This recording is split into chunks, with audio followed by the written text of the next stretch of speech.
O problema do brasileiro é que o brasileiro tem memória curta. Se nós tivéssemos a memória mais aguçada, ou talvez mais interesse político, nós não deixaríamos passar um detalhe importantíssimo para entendermos alguns pontos da trajetória política do Lula. Por exemplo, quantas eleições presidenciais Lula disputou? 6 eleições. 6 eleições presidenciais. Ganhou na quarta. Ele perdeu 3 eleições e ganhou 3 eleições. O interessante aqui é que Lula perdeu as 3 eleições quando o voto era em cédulas. A primeira eleição Lula perdeu em 1989 para Fernando Collor de Mello. A segunda eleição ele perdeu em 1994 para Fernando Henrique Cardoso e a terceira para Fernando Henrique Cardoso também em 1998. A primeira vez que o voto eletrônico foi implantado no Brasil foi no ano 2000, que eram as eleições municipais. As urnas eletrônicas foram testadas nesse ano. A primeira eleição presidencial com voto de urna eletrônica foi em 2002, quando Lula disputou e ganhou a sua primeira eleição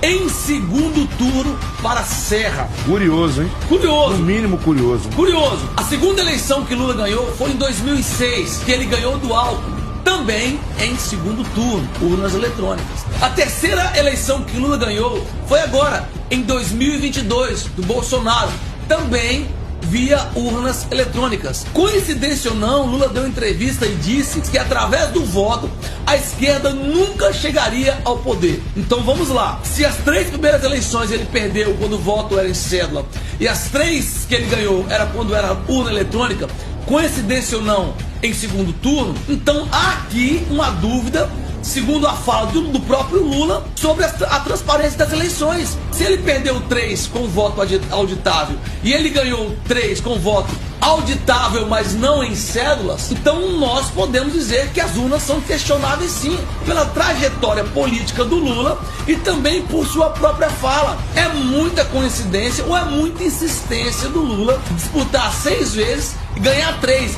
e justamente as 3 eleições depois que a urna eletrônica foi implantada. Existe aí uma incógnita, ok, a ser desvendada. Por que ele perdeu as 3 eleições quando o voto era em cédula e depois que as urnas eletrônicas foram implantadas, ele ganhou as 3 eleições que ele disputou e em segundo turno?